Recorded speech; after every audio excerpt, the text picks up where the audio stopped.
Wow. Thank you. Good evening, everyone, and welcome to the Hold on, Lucy Diane. Robbins. Just a minute. Oh, you said recording in progress. Right, we gotta wait for the slides to get out. Gotta pin them. You're all set now. All right.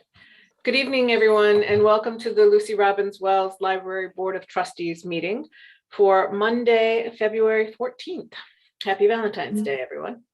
I'm going to ask our secretary, Elizabeth Rogers, to do a roll call for tonight's meeting. Elizabeth, if you can start the roll call, and folks, if you can take yourselves off mute when you say you're here, that's appreciated. I'll schedule a roll call. Andy Brecker. Here. Laurel Goodgen. She's on mute, but she's here. Lisa Jones. Here. Colleen Crook. I'm here. Iris Larson. No. don't- Leanne Iris. Mankey. Yes, here. Maureen O'Connor Lyons. Here. Neil Ryan. Here. Christine Shushin. Here. Diane Stam. Here. Fiona York. Here. Lisa Maston. Here. Karen Benner. Here. Sheila Rowell. Here. David Nagel. Here. That concludes the roll. Do you also have Sharon Braverman? The I other do. town Is she council? supposed to be part of the roll? Yes, she's Oh, the okay. other town council rep. Thank you, Diane. You're welcome. Okay, do we have anybody on the line for public participation? No. All right, no public participation. Then I would move to the town council liaisons. Dave or Sharon, do either of you have anything you'd like to share with the board at this point? At importance to you over the last two council meetings is that we have set the budget review schedule. And of most importance to the library is a library section of the budget will be discussed on Saturday, March 19th. The meeting begins at 9 a.m. It may very well be Zoom. If not, it'll be in room 103. Public hearings. The town manager's proposed budget will be presented Tuesday, March 8th during the council meeting. And Tuesday, April 5th, the town council's proposed budget will be presented before the meeting as well. So those are dates that are of importance to you. At the last council meeting, since there were queries about it from the library board, the town manager was given a $30,000 bonus.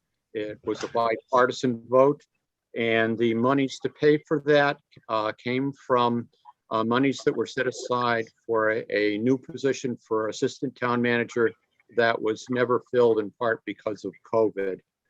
So that clears up some questions that some of you had in regards to that. And there are a lot of other things I'm sure Sharon can attest to that we covered, but those I think are most relevant to you. And if Sharon has something else to add, please, Sharon, go ahead. No, I think you covered it well. I'll have a list ready for for next month. I'm sorry, but this is great. Right, thank you both. Secretary's report, Iris Larson, but I do not see her on this evening, so I'll say there's no report. Move on to approval of minutes. Did everyone have a chance to review the minutes? Are there any changes or corrections? Laurel, I see your hand up. If you go off mute. Can you hit the space bar? Can hear you. Oops. Unmute. You're still on mute. Can you see the bottom? There you go. You're good now, Laurel. Okay. Yes, there was just one small thing on page 4. It's about the third paragraph from the top. Laurel Goodgen asked what the new assets to the program were. And they were able to get this from the Library Connection. That should be capitalized. The Library Connection is our consortium that we're a member of. And they negotiate prices for us on certain things, which they did in this case. So Library Connection should be capitalized. That is the consortium that, from which we get our computerization for the checkout system. Super, thank you. Thank you. That's almost directly under Karen Benner's name as you see the printed copy there. Right. Super. Any other comments or corrections? No? Seeing none, I ask for a motion to accept the minutes with the corrections. So moved. It's Maureen. Thank you, Maureen. Second, Laurel. And Laurel seconds. All those in favor? Aye. Aye. Opposed? Neil Ryan has to abstain. I wasn't at the meeting. Thank you, Neil. Anyone else abstaining? I will. I was not there either. Thank you, Sharon. All right, the approval of the minutes as amended is passed. Thank you. Review of the annual activities calendar. Hold on, I had so many papers here. I Yeah. don't have that one in front of me.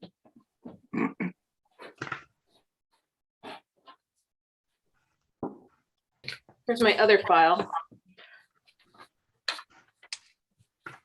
My apologies. So it is the month of February, and a lot of it is all about the race. The 5K race finalized the sponsors. We have started our 5K monthly meetings. The library budget is moving along, as Dave mentioned. The town has their schedule set up and published for the review. And then I have in here, PEP collects the director eval from trustees, but I know we haven't sent that out yet. And I know that that was a sliding time schedule. So I think between Lisa Jones and Laurel Goodgen, if you could firm up for me the dates that we're doing, sending out the evals and collecting them back, that would be helpful. I'd get them in the activity calendar correctly. And that's what I have for activities in February. All right. Just a comment on that. So what I think last year we were trying to work around when Lisa Maston's evaluation period was with Keith Chapman. So Lisa, if you have that information, you can just share it with me and I'll make sure I back into the amount of time it takes to send out the evaluation. Sorry. So my evaluation actually was done in December. Okay. I know. December, right? Yep. This past December. Yep. Okay. Okay. Well, you'll have an interim eval then. How's that? That sounds Okay. Always good, right? Thank you. All right, so I'll get the timing out and make sure that people are aware. I'm assuming we are going to be using the same evaluation form as we did last year. And then, Fiona, I believe that would exempt you, obviously, from filling it out. So, but you can take a look at it nonetheless. Great, Yes, thank you. I was just thinking that I probably shouldn't participate in that aspect of it. Right. Right. But it would be Thanks. great for her to get a copy of the form so she knows what we pay attention to going forward as you participate. Great, thank you. This is Maureen. Given that Keith has already done his review, will we still send him a copy of our comments? Yes, because when he does the next review, he'll have our latest copy of comments. Okay, so it's not really on a chronological schedule then for us. The different town managers have changed the schedule, so it's just important for us to get in the groove for that schedule. All we have to do is know what Keith's schedule is. Right.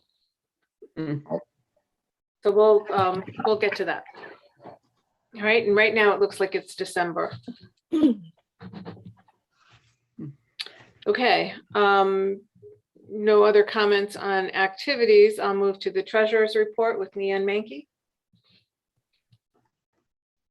Had a copy, I hope everybody got it, of the report for the month of January. It was a very, very good month for us in terms of receipts. Unfortunately, some of them were memorials, which I regret for a lot of folks. But some people have been very generous in memorializing, sending honorariums for various folks. Also, we had a supporter of the library, Janice Burrell, whose family and she had directed that funds come to the library, and they're not in memorial. She wanted them to be directed so that we could have them unrestricted, and that's the Fidelity grant that you see coming through. And we had $5,000 arrive in January, and there's I believe there's going to be some more funds coming in from that as well. So we have the sponsors have been, as I said, during the race meeting, the business and organizational sponsors have been really pretty good about getting back, not only with committing, but sending in their funds. I encourage the trustees to do so. We have had one of the things that did come, and this is again in memory, but it went to a specific fund. The SLEVA program, the children's literacy program that was set up by the SLEVA family. The two daughters have been great supporters of sending in more money so we can do the programs with the children every year. Unfortunately, one of the sisters passed this year, but they made sure that in her obituary, the requests were to come to the library, to the SLEVA fund. So additional funding is coming through to the SLEVA through that as well. And I believe, from what I understand, the surviving sister is still very active, has spoken to Bailey about continuing to support it, including they have an author's visit set up this spring. It's going to be Zoom to the 4 elementary schools. She's talking about providing books that the author has written. The sister is talking about providing books to the schools' libraries, so that, you know, an additional a donation. So the family is still supporting. Expense-wise, it was pretty low. The subscriptions were finally kind of evening out for that tablet thing that went back and forth for so long. Just keeping in mind that the expenses are more now that we're at 13 versus 3. So our checking account balance currently is at $40,619.31. I'm thinking about moving some of that into the money market, because we don't need all of that immediately accessible, you know, though I can just move it over any day that we need it. But there is a small amount of interest being earned in the money market. So there's no point in money sitting there doing nothing, completely nothing. Speaking of the money market, which is right now all restricted funds, that's at $29,207.04. And we hadn't a partial bequest from the Polino Fund of $4,535.60 that came in for that. I believe there's going to be one more payout that's anticipated from that bequest, which will bring us to around $25,000 from Dr. Polino's estate into the Polino Book Fund. Everything is balanced out between restricted and unrestricted. We have in the Kingston account $106,978.03. I will let Neil elaborate on it, but we met the other night and Dean is investigating some possibilities to earn better interest, because those were in vehicles that once the inflation rate, the interest rates went way down, we weren't earning anything. The 1099s have been successfully filed with the IRS and distributed to our subcontractors. I'm in the process of doing some computer entry, and then Scott is going to take the computer and upgrade us so that we have the speed and memory that we require. And hopefully that's in the next week. And that's about it, other than I have the newest breakdown for the restricted and the unrestricted funds. That's it. Thank you, Leanne. Does anyone have questions for Leanne? No, I think it's a great idea to move some of that money to a place that it would start to earn some income for us. We would probably be doing that. The timing on that would be after the race. Well, one thing I can do in the short term, which won't be impacted, is to basically take and put some into the money market that's right there in Santander. Santander, that money market was established before the lower rate, so it's got a higher interest rate than I could get anywhere else right now. It's not huge, but it's about 5 times what you can get right now. I mean, we're earning as much on 100 grand that we're earning on 20, on 25 grand. So, 20, about 4 times 5, almost 5 times more. So I might move some in there just to give it a short-term place. I'm thinking if our receipts continue, and because obviously this is our big fundraising season, we have a lot of the sponsorships in, but there's no registrations in or anything like that. We do have costs that will come up for the race that are typical, the t-shirts, the timing, etc. But I think if right now we have in accessible funds 70 grand. That's not doing much of anything.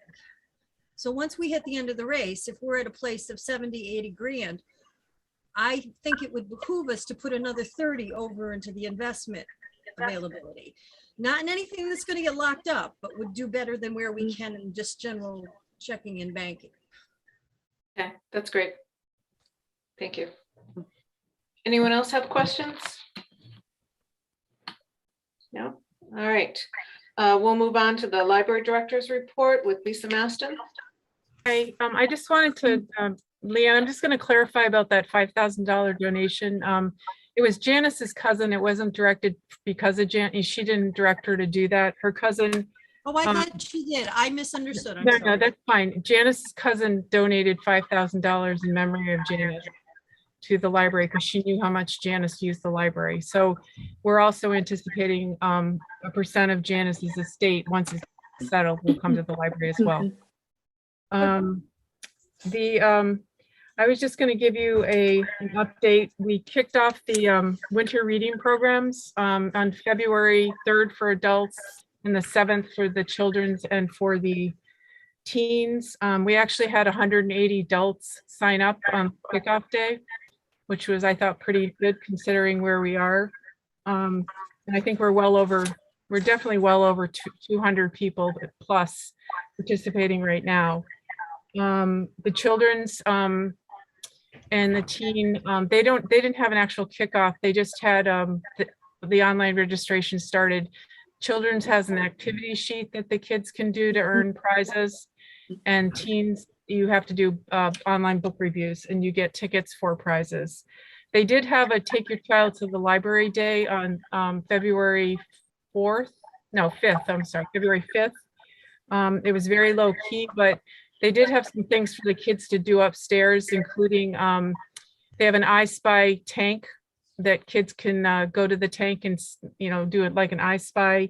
They have in the aisles, they have little obstacle courses that are taped down on the carpet that kids can do when they're in the library, and they had coloring kits they could take home.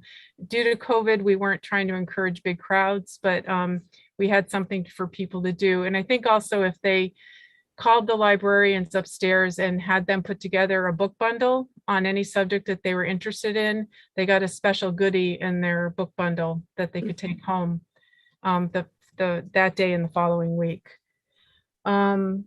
The theme this year for winter reading is Get Smitten with Books. So it's kind of a mitten winter theme. The other thing I wanted to just kind of point out about programming is that we're doing, if you look into our footnotes, we have a pretty interesting variety of programming, especially for adults, because we were doing a lot of collaboration with area libraries. They're all virtual programs, but it allows us to kind of offer a nice variety. Different libraries are working with speakers, and and also it actually allows for a larger attendance for the programs, which is nice for the speaker as well, because I think Zoom, I think as I've mentioned before, is kind of a, some people love it, some people hate it. So you tend to get, this is allowing us to draw in bigger audiences for a certain topic. So just check out the latest footnotes and you can see the different kind of collaborative programming. When it says it's co-sponsored by another library, that means we're working with another library to do the programming. And I will say it also saves us all money. You can get a decent speaker and it's cost effective. And we, one library will sponsor, will pay for a program, but we'll offer it to the other area libraries as well. And we've all been doing that really since last summer, I would say. And we're going to continue to do it. I'm not sure yet what's going to happen, you know, with programming when you go in person. Collaboration is tough because people don't want to drive to a different town necessarily for a program. They're more willing to sit in their living room and do it, you know, do it through Zoom. We are also looking at starting up some small in-person programming, probably in April. We're hoping by then we'll be back to decent numbers, but it's going to be like story times, maybe book discussions or smaller programs. We're still not ready to do those large programs with a huge audience. We just don't have the space to have that many people in the same room. COVID, as you all have seen, the numbers are starting to go down. Last Thursday, we were 70, which, you know, the different levels, you have to be below 15 to be in the orange level. So we're still quite into the red level, but they are going in the right direction. When people come into the building now, they do not have to sign in, but they do have to wear masks. That's still mandatory in the building. And we, you know, we are open, we haven't shut down. People can browse, people can do quiet study. They can sit and read a newspaper, but we're just not encouraging small group gatherings. Study rooms will probably eventually, you know, sooner than later start opening those up as well. But we still, it's more of a browse only kind of thing. And I think that that's it. Maureen's going to mention budget, so I won't get into that right now. But I think that's all I have. Any questions for Lisa? Leanne, I see your hand up. I just had a question regarding, I know you said larger programming is farther down the back burner. This is more in terms of long-term planning from our standpoint. Because of COVID, we've had to table Hanel for a couple of years now. And one of the parameters of the Hanel monies that were funded to us is that we provide a program at least once a year. But it's usually a sizable program, and it's usually relatively, you know, I mean, it's one of the more costly things that happen. So I'm just wondering if we have any idea, or if we want to even consider doing something in this Zoom format that you've talked about. I mean, that's definitely a possibility. We did have the author Martha Hall Kelly, where we had 90 people attend the program from the different libraries, but I think you could do it possibly with the right person or speaker or entertainment. I'm just not sure yet. I mean, I can't really say yet. I'm not looking for confirmation, but I'm tossing it out there perhaps. And again, I'm crossing my fingers like the rest of the world that maybe we've got some light here at the end of the tunnel, that we're looking at maybe next spring doing something. Yeah, I mean, I could see that. Yeah, definitely. Yeah, but I also know the planning on that takes, right. We've got to start thinking about it. Right. No, I agree. I don't know. I think it's definitely something to think about, because I think when we start doing bigger, we're just going to have to determine what the protocol is going to be. It could be just a different protocol. If you have a lot of people in one space, maybe we say they have to wear masks because of the social distancing is really not possible. I don't know. down the line. Maybe we hire out, what is it, that band shell? And do it instead of the concert in the gymnasium, we do it in the park. Maybe, yeah, maybe. So I think those are all good ideas, and I agree with you. I think it was a no-brainer when COVID first hit that we couldn't pull off the Hanel events. It just wasn't the right atmosphere, and certainly wasn't a healthy thing to do. But unfortunately, this has gone on long enough that we should try to find some kind of creative way to get Hanel events going again, whether it's Zoom or a large outdoor activity or something like that. So thank you for bringing that forward, Leanne. And I encourage anybody to come up with creative ideas, and also anyone. I mean, once upon a time, it was a big deal for the board. We would go through and say, okay, who's out there? Who have you seen? What have we done that would be considered a cultural event that we can bring and share with the library public? So I'll ask everybody to start thinking about that once again, and we'll figure out, maybe it is an outdoor space where we rent, we have something held outdoors. I just want us to start thinking about it. That's all. It's a good idea. Okay, any other questions for Lisa? Just looking around, no. Thank you, Lisa. I'm gonna move on to the Assistant Library Director's report with Karen Benner. Hello. I believe I mentioned last time that we were working on getting a new calendar and room management system. We're hoping to have that live by the end of this week, or possibly the beginning of next week at the latest. And what that would mean to patrons is that they could go to the website, click on a button, and register for programs if they prefer to do that. They can still certainly call the reference desk and sign up that way. But this has kind of been a long time coming. I know we've had patrons who have been interested in it, so we're pretty excited about it. Leanne mentioned the hotspots, just that the hotspots are out, they're circulating. We're very happy that we're finally able to offer this to patrons who either do not have Wi-Fi or it's supplemental for them. So that's going really well. And the reference staff started using headsets this past month while working at the public desk. I think we had talked about that a while back. This allows them to answer calls while they're away from the desk. There's a certain amount of feet. I can't remember what it is, but when we tested it out, we found that you could be on a call or answering a call and be in the back of the stacks, which is great because if a patron calls and they're looking for something, you can actually stay on the phone. Or if you're back there doing something and the phone rings, you can pick it up back there. So they're pretty excited about that. And we're hoping to roll that out to the other public desks over the next month or so. Our new, not so new, digital librarian is continuing to train in her position, learning all about the technology in the library. She's doing a great job. We're going to continue working together over the next couple of months. She's really expanded some of our social media presence, which we're really happy about. And on that training note, I have been doing some work with our circulation supervisor. She is going to be going out on maternity leave in what, like 2-3 weeks, I think. And I'm going to be stepping in for her some along with other staff while she's out. And I think that's it. Any questions for Karen? No. No.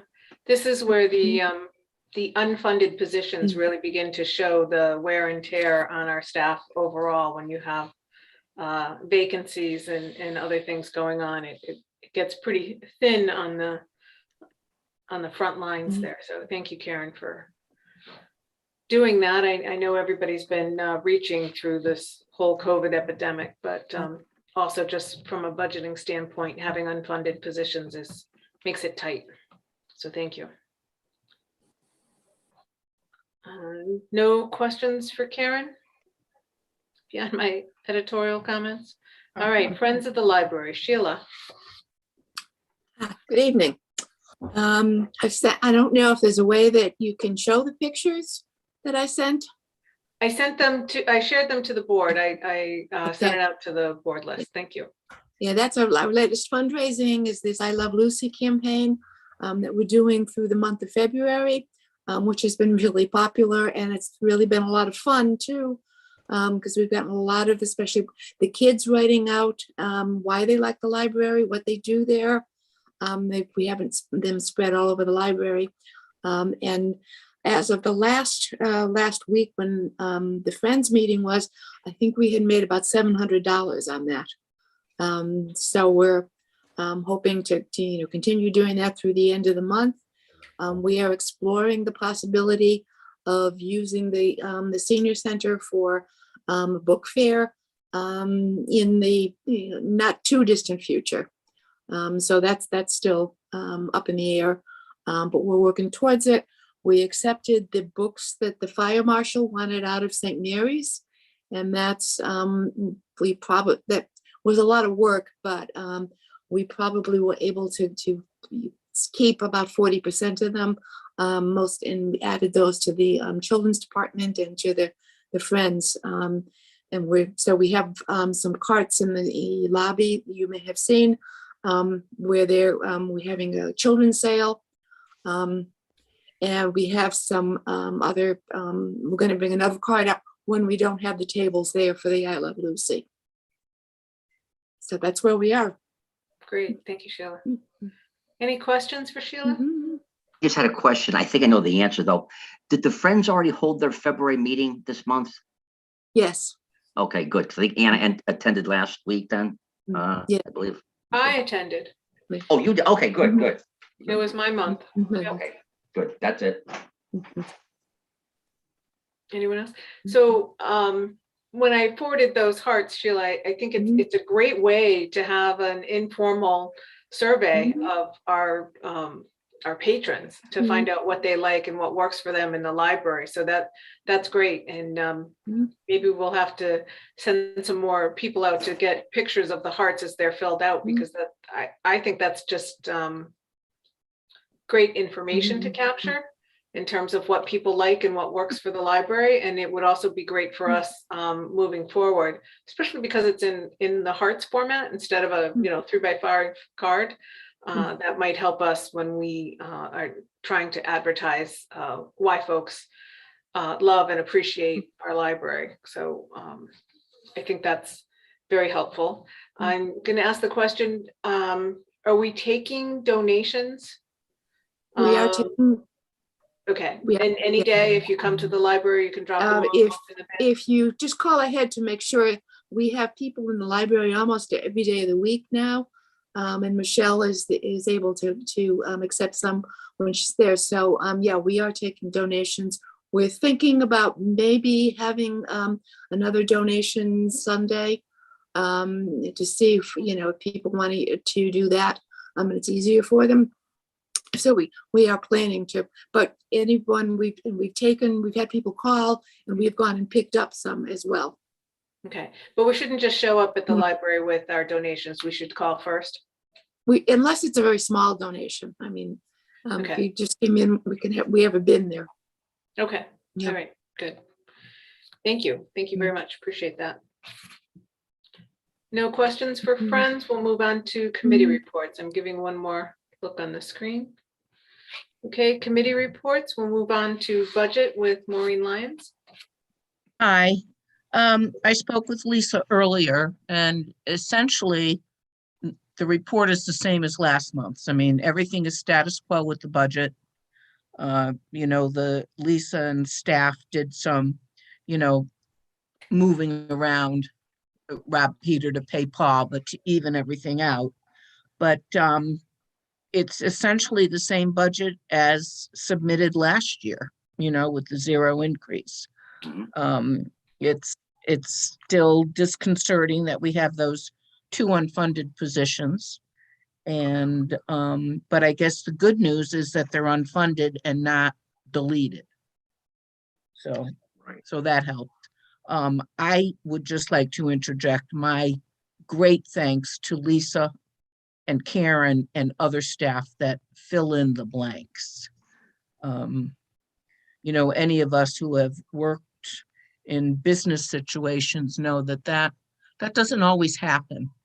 You know, if you're working in a non-library type business and you have a CEO and his staff and you lose staff, that upper management doesn't always step in to fill in the blanks. So kudos to them.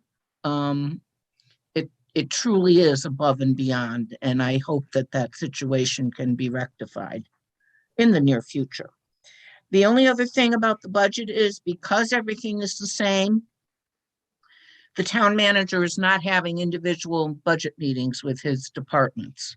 So we will not be participating in any kind of budget. It's just, you know, Dave spoke to their schedule. It's just Keith will be presenting it to the council and everything will go forward, but there's not going to be an individual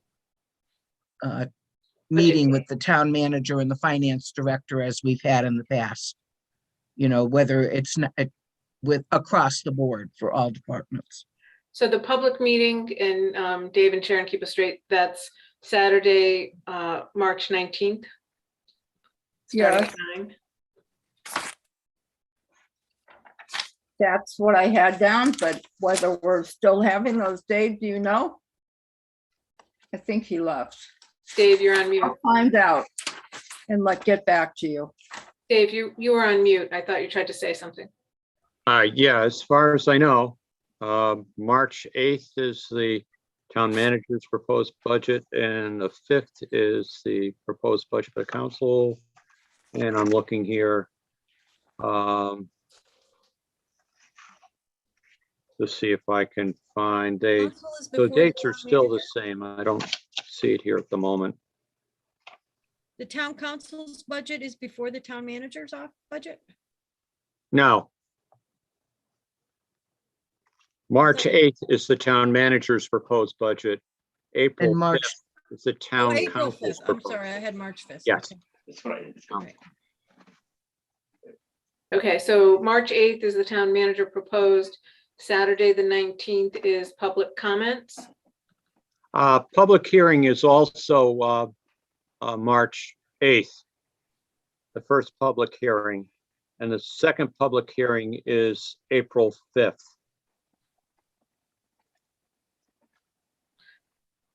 Okay, so I wrote down Saturday, 3/19 for something budget related. Did I get that all wrong? Saturday, the 19th is a Saturday morning, which is a presentation to the council, a special meeting of a good chunk of the budget. And it includes the library. And the library is listed in the center of about 10 or 12 different elements of the budget. And that's March 19th. March 19th. Okay. That's what- And it'll either be Zoom or room 103. Okay, depending thank you. on circumstances. This is Andy Brecker, but Diane, I think going to the point that you didn't ask is on the 19th during public participation. You can certainly speak as to what you think the appropriations being considered for the library, whether that is something that we're supportive of or not. Diane, Yes, Laurel. I have a question for David, and that is, how aware is the council that we have 2 unfunded positions? Because if we're not presenting, we don't have an opportunity to mention that, and I imagine it leaves their consciousness. I had mentioned it I will bring it several up. times and look to see, who unfunded them or when that happened, and I wasn't able to find that exact answer. And are there any other departments with unfunded positions? That I don't know at the moment. I think that's rather important. Thank you. Sure.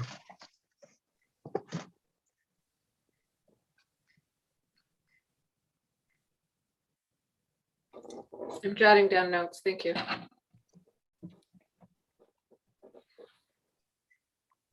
All right.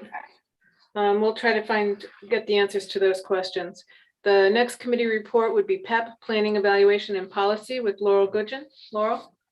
Yes, the PEP committee met and went over the proposed policy and form to use when library materials are being questioned. And then Lisa Maston and I met again on refining that. So the proposed policy and form are presented to you tonight. And I think they are an improvement over what we had before. I particularly like, and we got these ideas from other libraries, that for someone to be complaining or raising an issue, we want to know that they live in Newington, that they have a borrowing card from Newington, and are they representing any particular group? Also, I think it's good that the proposed policy mentions that a particular title can only be questioned once a year. So you couldn't have people coming in, month after month, besieging the library. I think those are all very strengthening aspects that very good ideas we got from other libraries. Are there any questions or comments? Just a comment. I read through the two documents and I think you've covered everything very thoroughly, perfectly. Every I is dotted, every T is crossed. No, seriously, it's a very good document. Well, it's very helpful being able to look at other libraries' policies. And we Yeah, always get definitely. good Yep. ideas that way. Exactly. There's no need to reinvent the wheel, right? You take good ideas from elsewhere and put together your own Well, idea. somebody out there has usually encountered the same problem, and so you can learn from them. Exactly. Thank you, Neil. Fiona, go ahead. I want to uplift also. I think that it's very thorough, and I actually really, I think that including the ALA documentation and just referencing it in general, I should say, the principles and policy is really great, because it's like kind of really strengthening the policy, and there's something behind it. It's not, it's based on library, like national library policy, essentially. Right. So yeah, I agree. I think it's great. It's interesting too that we're beginning to see another wave of objections to particular materials in the United States. Particularly, schools are particularly vulnerable to that, but award-winning books being criticized and being pulled. So it's good to be prepared. I also would like to compliment you. This is Leanne. It's unfortunate that it's a necessity of doing business as a library, but I think getting this in place before we have a deluge, but as you said, there seems to be a wave moving across the country. We are at least prepared for it. I personally have been horrified by some of the books that have all of a sudden coming under fire. To Kill a Mockingbird was one of the ones that I just saw. I was like, Sure. You've got to be kidding me. Catcher in the Rye. These are all that was required reading, and I loved them all. So. Well, and it's one of the wonderful things about Banned Books Week is when libraries promote that and give out lists of what has been banned, people are just astounded. That, as you say, Leanne, some of your favorite books are on that list. So that it's a very useful thing that ALA puts together, and I commend them for doing that. Lisa, do you have anything to add to that? Lisa Maston? Sorry, Laurel. No, I think I like that we've added a few things, like the written policy is much more clear, I think, than what we had. And I agree with Fiona that, adding the ALA Bill of Rights is really important, for people to know that this policy is based on, it's not something we just thought up, that it's a thoughtful policy. And also the statement of concern Laurel added the things about making sure they have a library card and that they're a Newington resident. And I think that's important too. So I think she did a good job.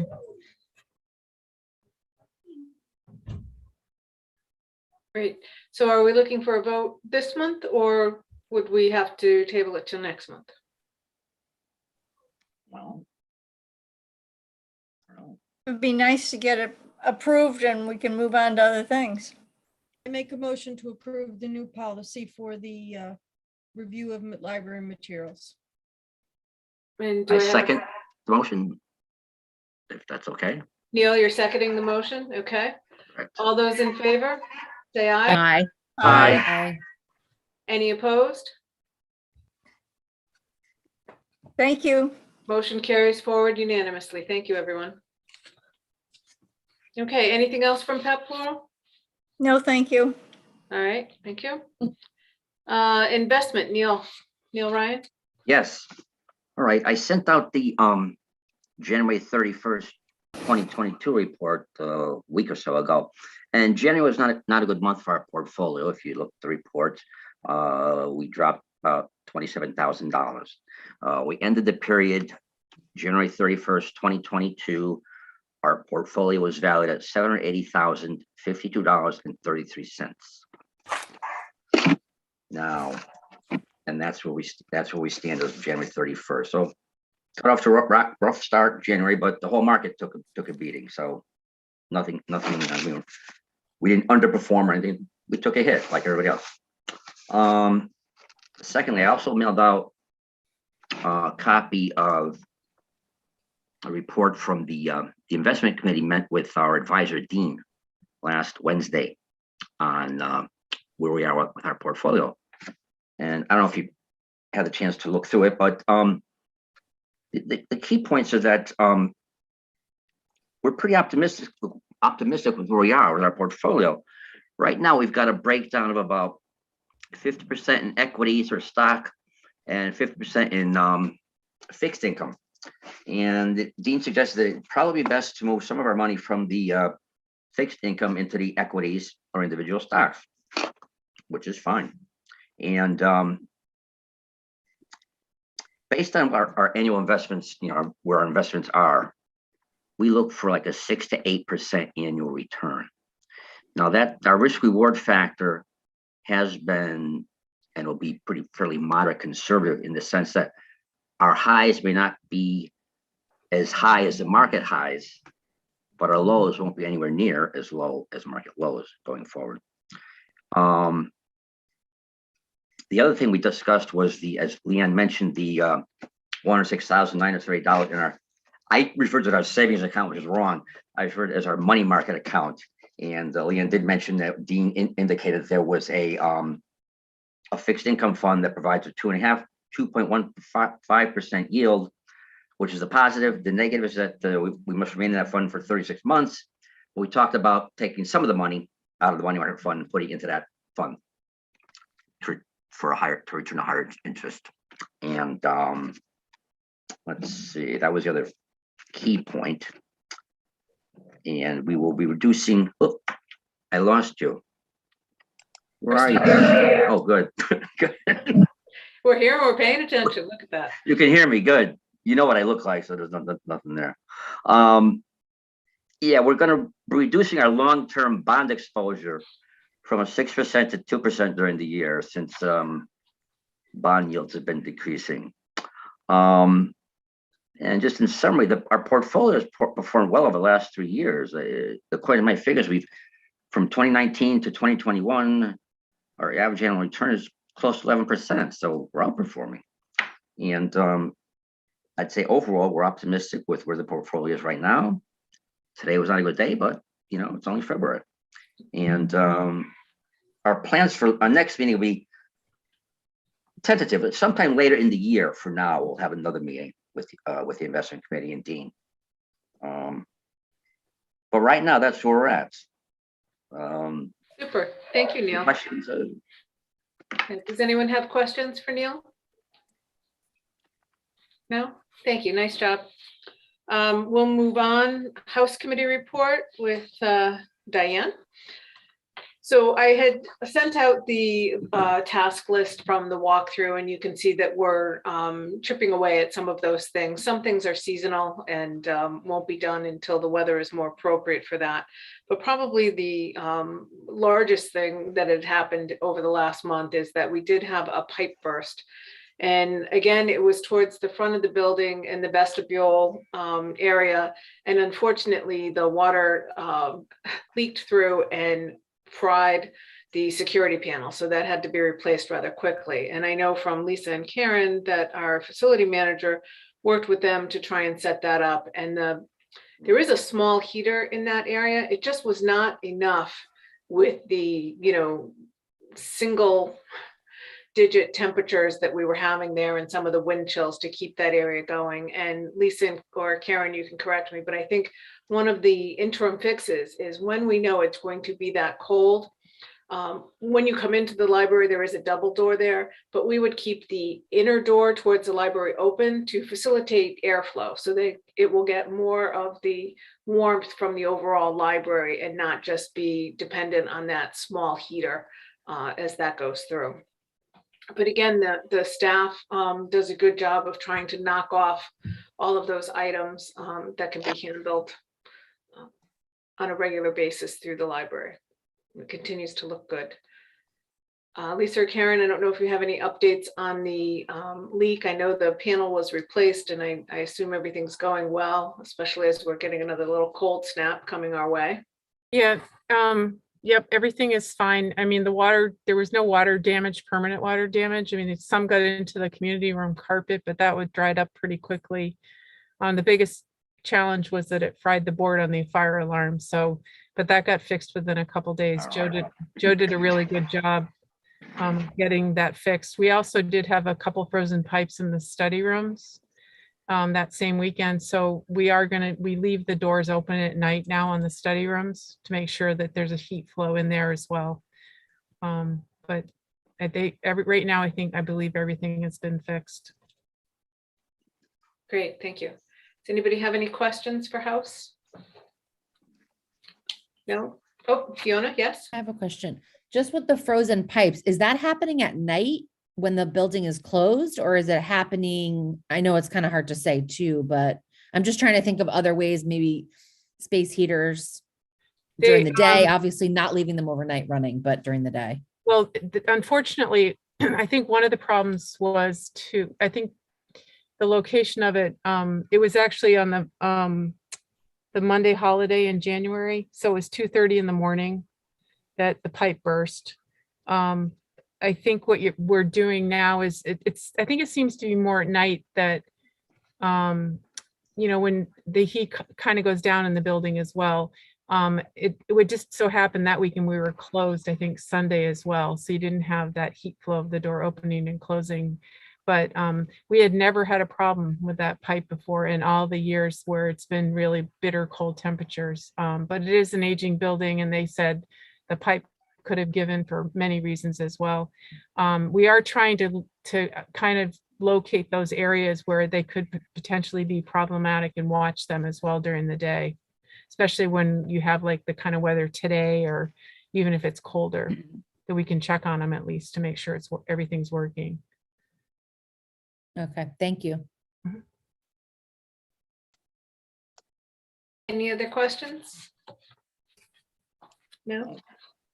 All right, we'll move forward to facility and site with Maureen Lyons. Maureen? Hello again. Maybe there is some light at the end of the tunnel for a lot of reasons. There was a meeting with Leslie Berger from Library Development Solutions in January. And the purpose of the meeting, and unfortunately I was not able to attend, and I do thank all of you who participated and participated smartly with the meeting, to review the proposal that we already had, the library feasibility study, which was done in 2017, a long time ago already. And the purpose of the meeting was to update the 2017 feasibility study. and revise it. I do have a report. The library has a report from Leslie, and I will highlight what they're looking at and then share it, the details with you. I can email it. But what they will do is restore and reimagine the Lucy Robbins Wells Library. So it's an expansion of the feasibility study for renovating and expanding the library. It's a pretty aggressive schedule. The committee that met with Leslie asked that they have information ready for a 2022 referendum, November. So that's pretty aggressive. So the work should be completed by April, hopefully. We would be looking, updating statistics pertaining to use, collection size, community demographics, etc., and anticipate changing uses in the library and services. And a lot of this, of course, is COVID, has been affected by the COVID situation. Creation of a functional outdoor space. We've discussed this before. This is kind of a Leanne baby, which would, expand use pre-actual building expansion. And then, of course, our ever-present concern of parking for library customers. There would also be a development of a building program, and Laurel mentions this frequently, and she has, her experience from the Weathersfield expansion, to guide space allocation and architectural planning. And some of the suggestions are conversations with, the library team to learn more about the vision for new space. An option would be to reach out to the community in the form of focus groups, online surveys. This was done in 2016. An online survey was distributed to 10,000 community residents, but only 1,200 responses were received. I don't know if that's a good response or a bad response in the terms of statistics for that type of survey, but that probably isn't a bad response, actually, I don't think. Right. I think it's a pretty good response, to tell you the truth. So I don't know, that's an optional, consideration from LDS, but earlier we were discussing the Friends I Love Lucy program and, their informal surveys. And that might be something, that compilation might be something that certainly can be shared with Leslie, if the Friends agree, and used as that type of a community survey. And then a concept plan for the reimagined, that's an interesting word that they're using, for the Lucy Robbins Wells Library, to translate into a design. And Leslie works with an architect. His name is Andrew Berman, I believe. And she is going to be working with him. He will make a site visit to the library and evaluate the building and determine the best solution for the renovation and expansion.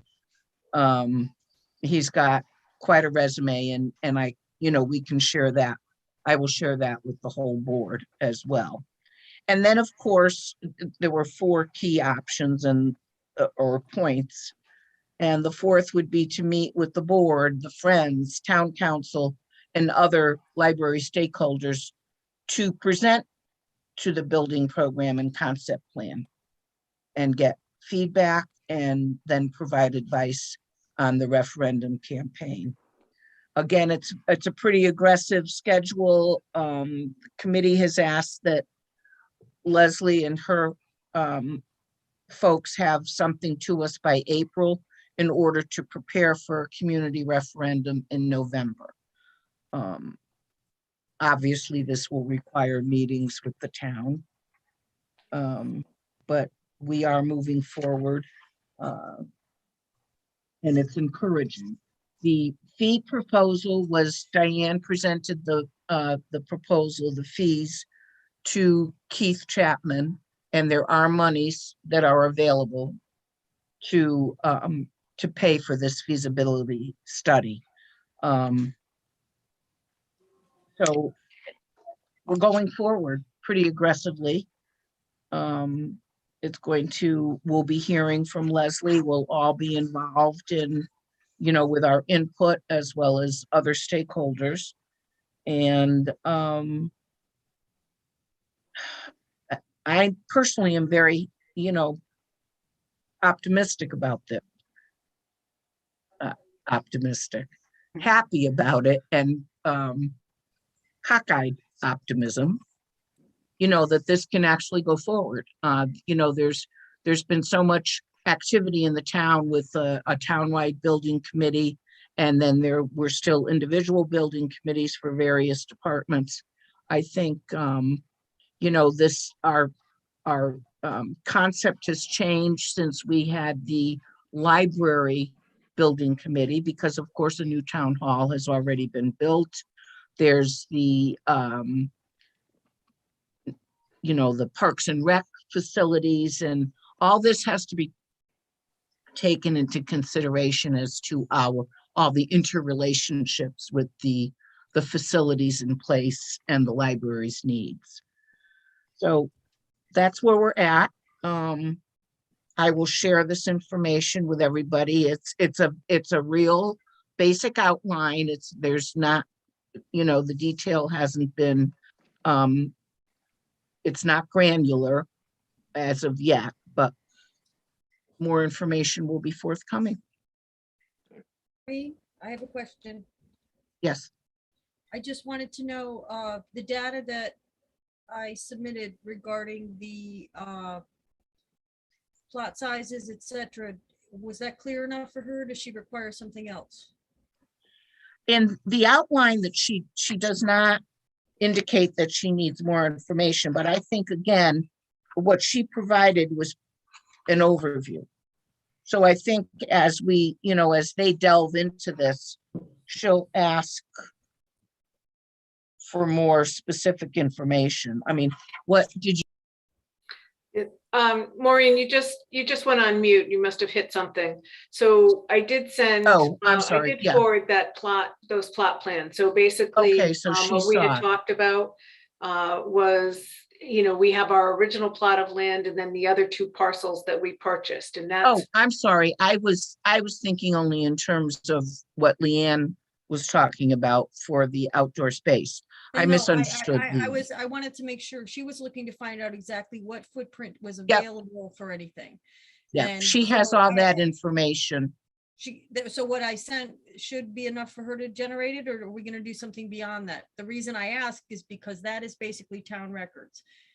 I don't know where to go for anything more in depth at this point. Right. So for now, she has that, and we'll probably hear from her and or the architect if we need to come back. But, the whole thought was that you can't really ask somebody to tell you how much space. Well, there's two parts of this proposal. One is, how much space do we need to provide the services that our community needs from a library at this point?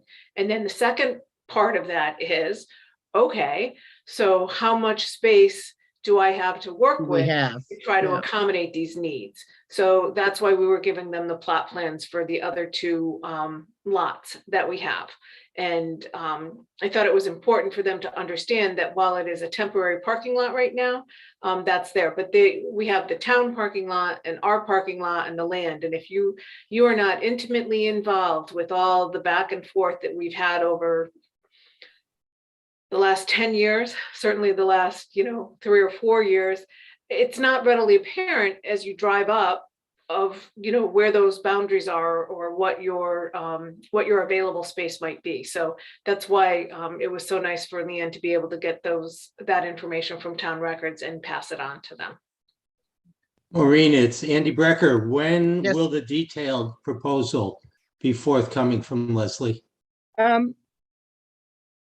I do not have a date. I do not, I can find that out. I do not have an answer to that.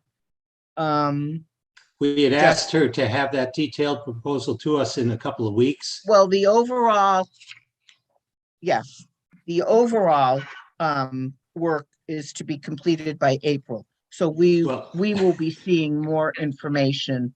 Andy, we had between issues now trying to and get then. the information over to her, so she's got Yeah. it now, and It's not going to be able to be done by April if we don't get the detailed proposal, meet as a committee, make a recommendation to the board, act on that recommendation so that she and her team can actually get going. So Maureen, if there's a way to light a fire under Leslie to get us what we need We to be will able to just, move forward, yes.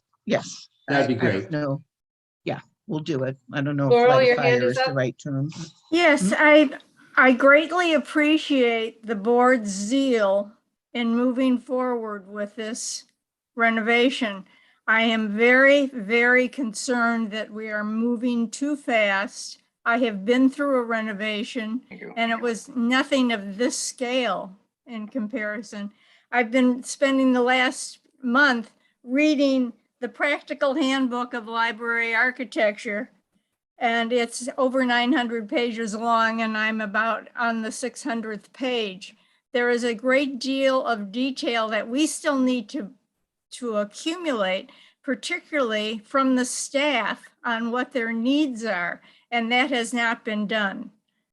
And please do not go so fast that we leave very important things out, because this is once a chance, and if we blow it, that's it for another 50 years.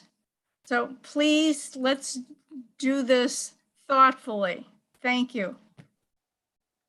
And thank you for your comments, Laurel. And I do think that Leslie is certainly sensitive and aware of this. And we will be, we'll reach out to her, but I'm sure that she will be reaching out to us very soon for this information, and meeting with staff and meeting with, the staff who really are the key players in this Neil, your hand project. is up. Just a couple of quick questions, Maureen. I probably should know the answer to this, but I don't. But our library expansion facility committee that was established several years ago, is that still in place? I know it's been on hold for a time. It has not formally been disbanded. Okay. It hasn't formally met. Right. I know it's on hold. I know that. Right, But but it it still hasn't exists. formally been disbanded, and some of that has to do with the townwide building committee that I is under understand. consideration by the I council. understand. Yep. My understanding is if that building committee goes forward, Right. then or ours is whatever dead. they're calling it, that obviates other Ours. individual committees. Sure. The other thing I wanted to know, and I want to echo what Laurel just said in maybe a slightly different way, that Maureen, you talked about the possibility of a referendum by this November, and that would be like amazing. But I'm just saying that I don't think we should be disappointed if we don't have a referendum that early. I mean, that would be like. I think we're stunning. being realistic, Neil. This is. Don't be disappointed if it doesn't come together in November. If it's another year or so, that's not really unreasonable to expect. So, kind of echoing what Laurel is saying. That's all. Any Any other other- comments No, that's it. or questions? So I feel that both Laurel and Andy's comments make sense. We need to keep the heat on this to move this forward, or it will get stalled out again. But we certainly don't want to rush it so fast that we don't have time to get it right, because there are 30 years in between renovations. So I think we do need to keep some of the heat on to keep the momentum moving.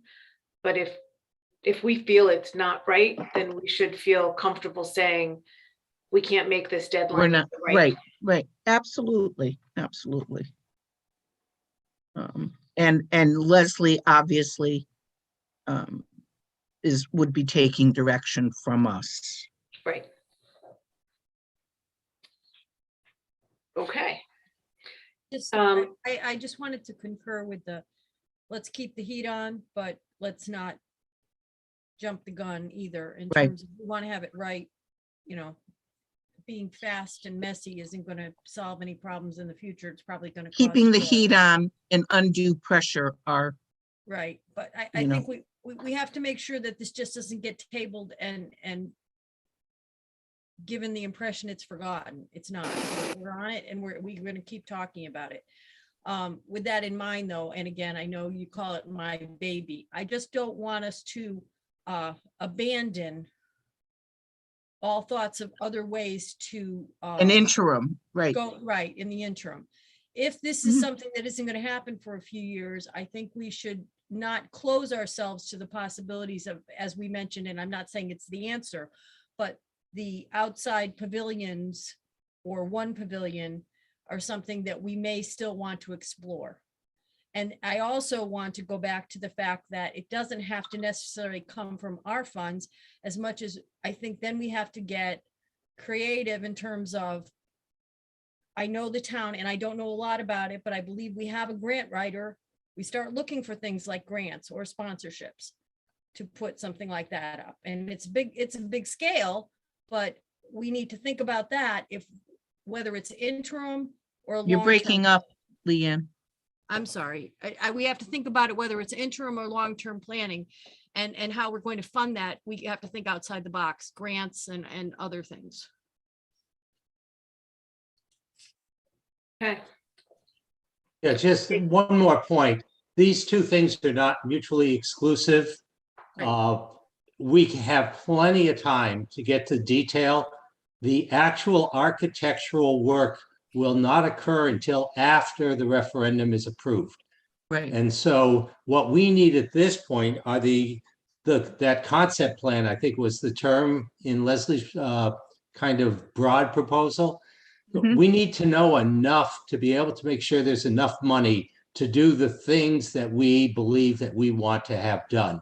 The issue for us is if we don't hit the referendum this year, I don't know if our town councilors are still in the meeting or not, but most of our political leaders do not like to have referendums in the year that they have municipal elections, because that forces those leaders to take a stand with the voters as to whether they support the library project or not.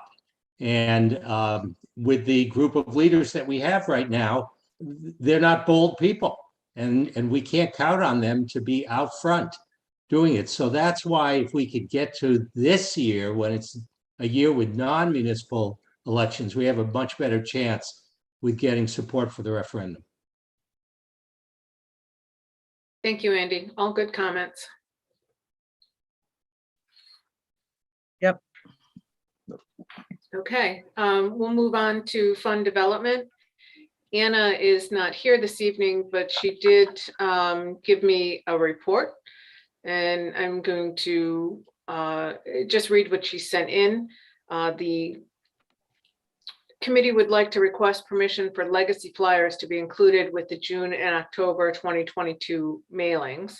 They try to space the flyers out every 6 months. Funds were approved during last year's fiscal budget for 2 mailings. The second mailing will be June 2022, and this would be the 4th flyer in the series. She said we can wait until the new fiscal year begins to go through the flyer program. So I'm not sure, Leanne, and I might have you look into it. I'm not sure on the timing of the mailings and the fundings. It sounds the way that she wrote this, that the funding has already been approved for these mailings. I know last spring, I think she asked for. We've done mailings and they've been paid for. They were paid for last year. I mean, it was, we did a not to exceed and basically we hit the not to exceed number last year. Okay. If we want to make this as part of our regular funding, we can do that too with an open-ended type of thing. Okay, so she says that the drafts of the proposed flyers will be presented at the March meeting for consideration. So maybe we need to go back to the old minutes and figure out what was it just a not to exceed amount for some of those flyers, and have we hit close to that money, or what the realistic cost is for these things with If this is going to be something moving forward, because this was new last year primarily, we just build it into the budget in terms of costs for the year. Right. Obviously making sure that, you know, we get the best deal possible. I know that we got some good deals of pricing on printing and things like that. As a whole, our mailings and distributions and whatever, just because the nature of COVID increased dramatically. Because we were not in person for a lot of things. Even Right. something as, you know, like the Ready, Set, Go and the race gift card distributions and things like that. Right. So in March, I would expect that Anna will be bringing forward a proposal for flyers and monies, but it might be interesting to know what we've spent to date. I don't know if Anna gets to see those numbers. I can go back and compile something. I don't have it right in front of me. Yes, I don't need it tonight. I'm just saying, you know, in preparation for March, if we're looking for numbers, or we can share that information with Anna so she knows what her proposal should be. Nominations, Maureen, I'm assuming there's nothing at this point. No report. Thank you. And then we'll move on to communications with Lisa Jones. Hi, just been supporting mostly race activities and actually the dining partner program as well, sending press release. So we've gotten those two out. Also found a contact for the current that I think will be helpful.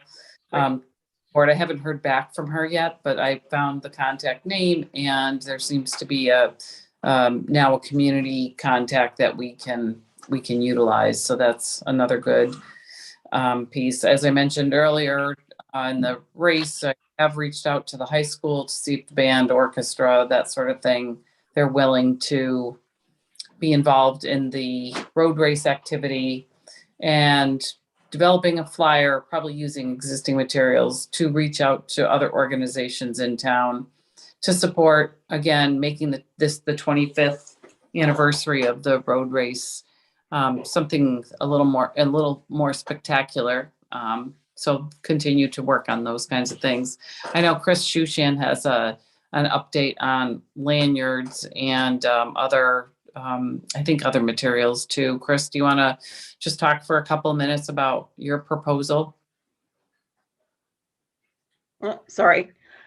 Yeah, I looked into the lanyards and had a conversation with Lisa Maston as well, because during our communication meeting, we discussed having lanyards for the staff as well at events. So we went back and forth, Lisa Maston and I, and made some preliminary choices.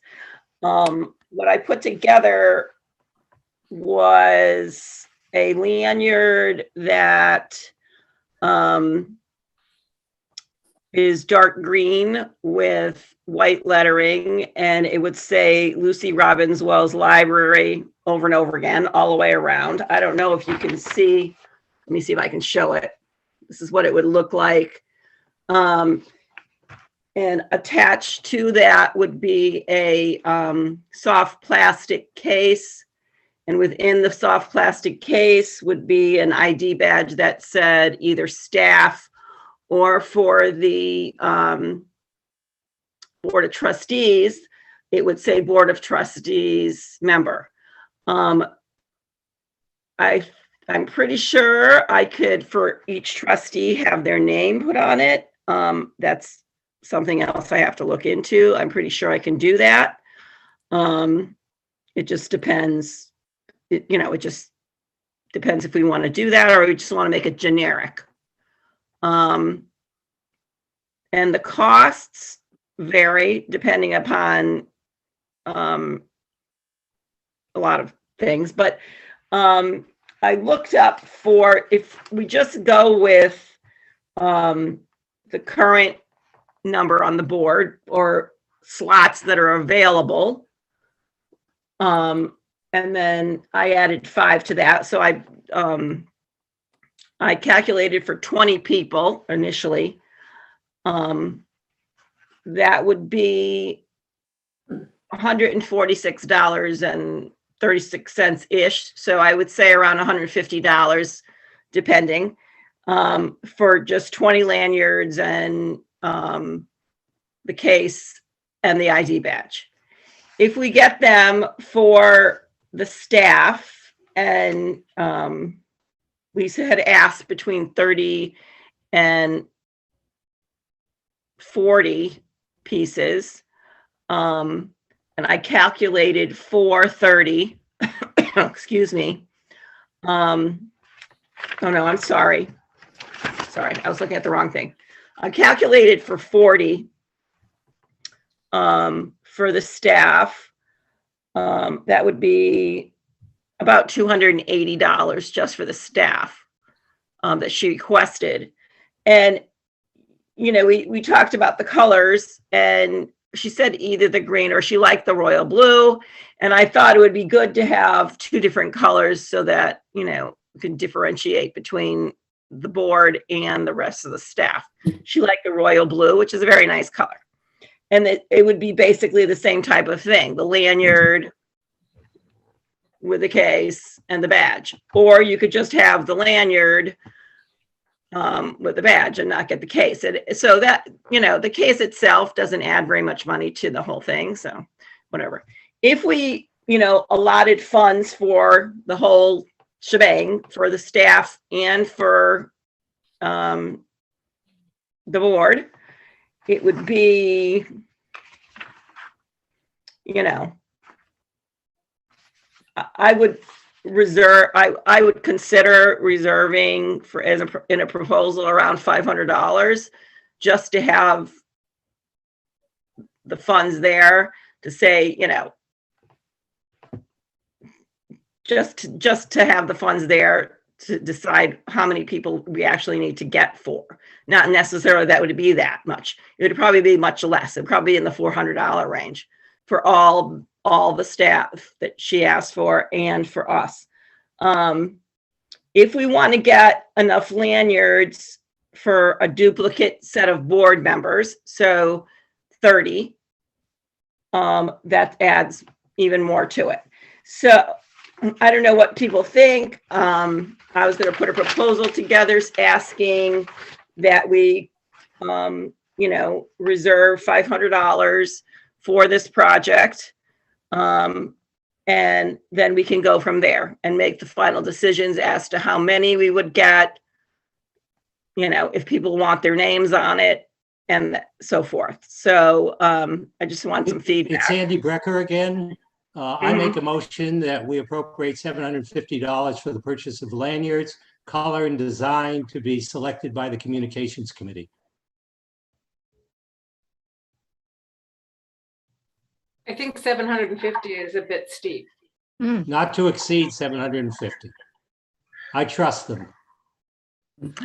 Ian, you were raising your hand? I was just going to say, if we do a not to exceed of 500 and that's where you're topping out, I was going to suggest going to 600, but I have no problem with 750. You want 600? I will amend my motion to 600. That's all right. It can be 750. I just don't want them to be cut short and you know, if this is what we're going to go forward with. Okay. Question, Christine, on the cases, and you say the badge, is the badge like a heavy duty cardboard or is it a plastic badge? What?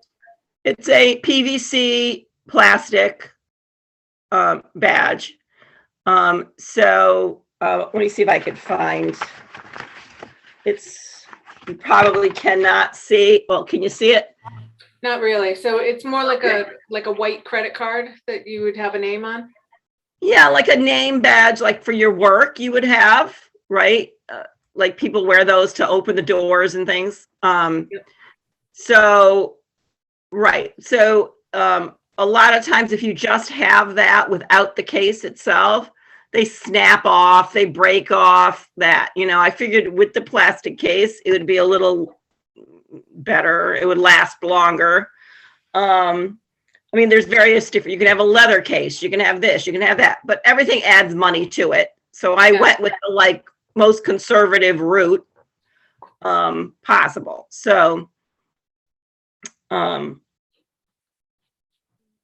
know, there's various designs. You can have it horizontal, you can have it vertical, you can have, you know, but the way I designed it, it would be a horizontal card in the case and with a lanyard. So, and the lanyard is a tube lanyard, not a flat lanyard, because of it's a lot more comfortable for people to have those type of lanyards. So, yes, Leanne. I just wanted to make a suggestion. It's something that we found with the Waterfall Festival. Because it was a one-time, you know, 1 year event or an occasional event where we were required to have identification. We collected up the lanyards and kept them in one spot, because inevitably what would happen the next year, if I took mine home, I would forget to bring it back the next year or the next event. We might want to consider that. That's all. Okay. I think that would be fine unless, you know, if you have your name on it, I think people would prefer to, you know, keep them for themselves, but. I agree. I'm just saying is that we did. Yeah. And then Okay. they didn't come back. Okay, well. Yeah, and it's just something to consider. That's all. Yeah. Okay. Folks, all good ideas, but we're talking about lanyards here. I mean, Yeah. Christine has So done 5 let's go times back. more work Yeah. Let's than go back lanyards to. deserved. I mean, I made a motion. Anybody want to make a second? Thank you, Andy. Second, That's this is where I was Colleen. going. I'm sorry, who's seconding? Pauline, Okay, and that was the motion for to 750, approve the purchase not to exceed 750. 150. Okay. All right, all those in favor? Aye. Aye. Aye. Opposed? Motion carries unanimous. Thank you. Okay. Thank you for doing that research, Christine. Really?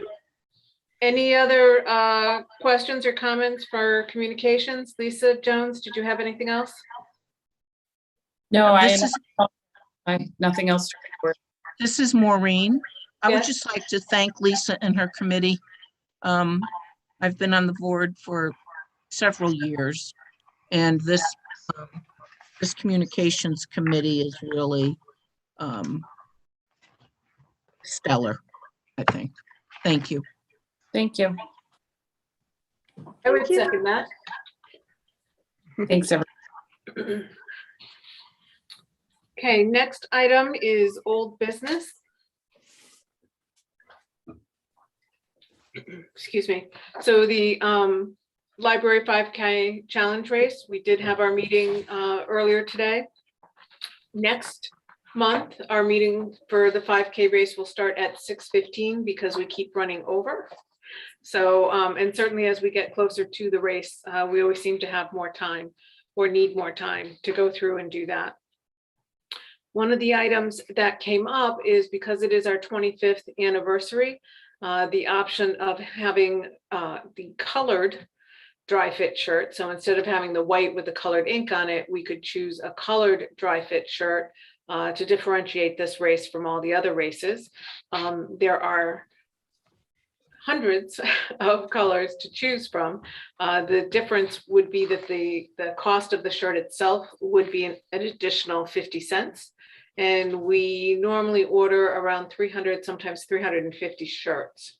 So I would ask if the board would approve the purchase of colored dry fit shirts for the additional cost of approximately 50 cents per shirt extra for our 25th anniversary race. This is Maureen. I would approve that motion as you spoke to it. Okay. I will second that motion Second from Neil, thank you. in regard to the colored shirts at 50 cents more per shirt. Yes. Thank you. Enthusiastic. Any questions? Discussion? No. All those. Oh, in I have a favor? question. Oh, yes, I have a proceed. question. If you order so many shirts, I know this year there was quite a few left over. What do you do with those? So many times, and Lisa Maston can help speak to that. Many times we give more shirts to the sponsors. Mm-hmm. Or we'll have them out. Lisa, I don't know how many we end up extra someplace else. Lisa Maston. I think, no, I'm sorry. I think it just depends. I think this past year was kind of a, I don't know, it was an odd year to figure that one out. Some people registered and didn't pick up their shirts, so we had shirts left over from that. But we try to give away, we try to give the sponsors a decent number, and the more sponsors you have, the more shirts you have to have available too. But I don't know. Sometimes we didn't. I mean, we had some left, but it wasn't outrageous. So it was actually less than I anticipated. Mm-hmm. So last year was an unusual year because we really had no idea of how many people would actually sign up to run. Our registration forms say that the first 200 people to register will get a shirt. So we usually figure it's those 200 plus the shirts that are promised to the sponsors, and then some kind of wiggle room for how our race registration has been going.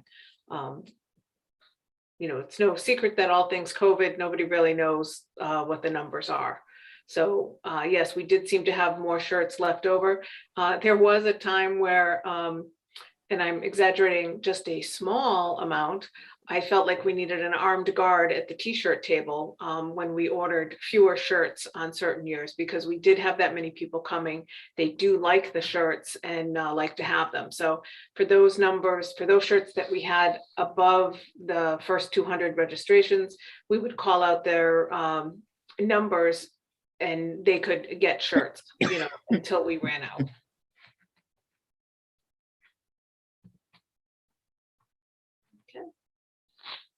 All right, so we got the approval to go with the colored dry fit shirts for the race. I feel like yes, Andy, your hand is up.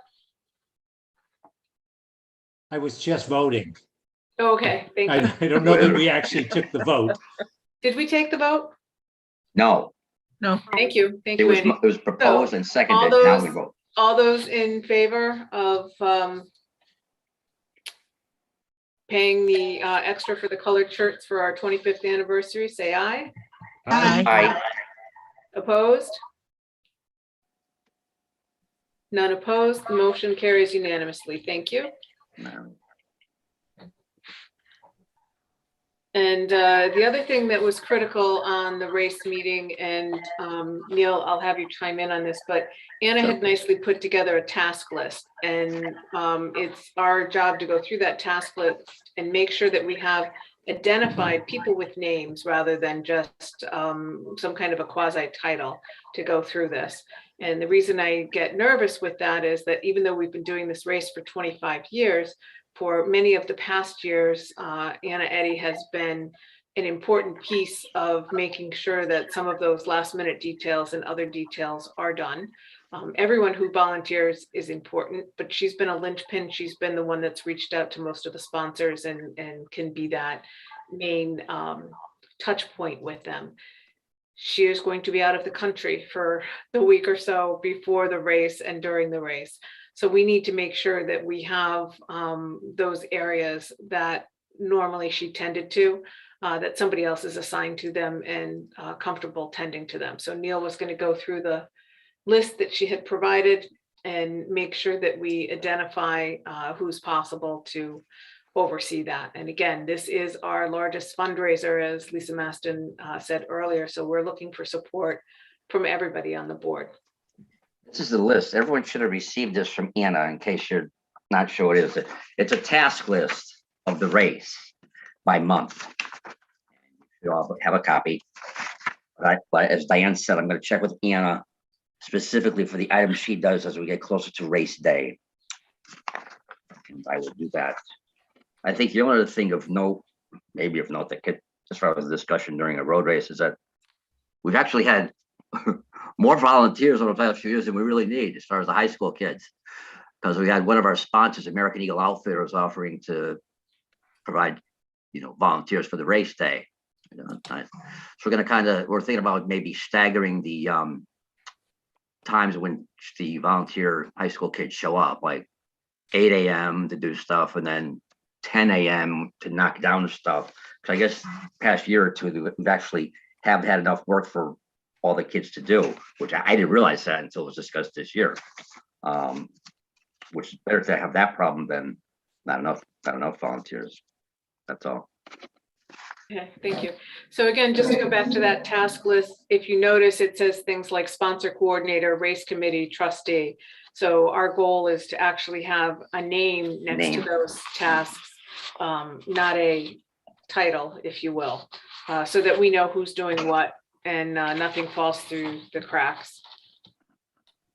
And while our library staff is important to us in pulling this off, it really is a board project. So we should not look to them to do the heavy lifting on this. We couldn't do it without them, but we need to make sure that we're pulling our weight. So thank you, Neil, for going through that, and the rest of us, please take a look at that, and anything that you're comfortable or interested in doing, reach out to Neil, put your name on it. It's great to have more than one person under these areas as it goes through. All right. Thank you. Any other questions or thoughts on the race? Good. Moving along, this gets to be the most exciting part of the evening, right? We do have 2 open board positions. I believe it's 1 Democratic and 1 Republican position at this point. So if you know of anyone who's interested in joining, please reach out to them or reach out to us and we'll reach out to them. I think the Democratic positions are all filled now. Diane, I think the Democratic positions are Oh, all filled. maybe, I'm sorry. There's- Judy's position is corporate. Yeah, So we have There's an new extra corporate position, yeah. Thank you, Neil, for that correction. We do have a new corporate position open. And we need a Republican position. New business, I did not have anything under new business.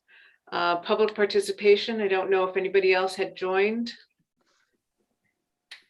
Do we have anybody out there for public participation? No, no public participation. Thank you, Lisa.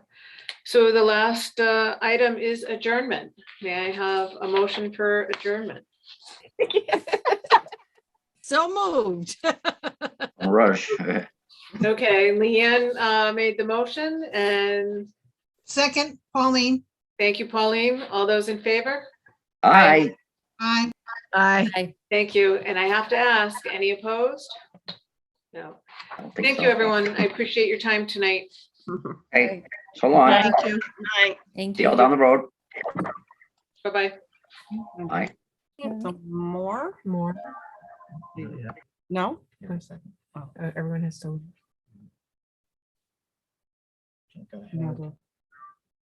Now do it. Stop live.